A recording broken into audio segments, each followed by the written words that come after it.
眼前这只妖娆的在树杈上跳舞的大熊猫，正是长隆熊猫村里的盲盒熊猫爱爱。为啥爱爱是盲盒？因为看他讲究圆，一段时间上班摆烂，一段时间上班就专门拆家，能看见他的时间比其他熊猫少。曾经有一段时间，拆家太厉害，账单太多，每家熊集体上班帮还账。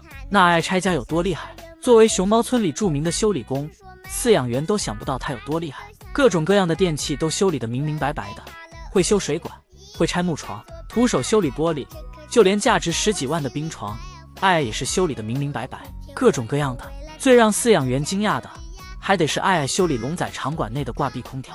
当初饲养员让爱爱和龙仔交换场地，龙仔在时挂壁相安无事，爱公子过去没多久，就对挂壁空调有了修改意见，徒手就把挂壁空调给拆了下来。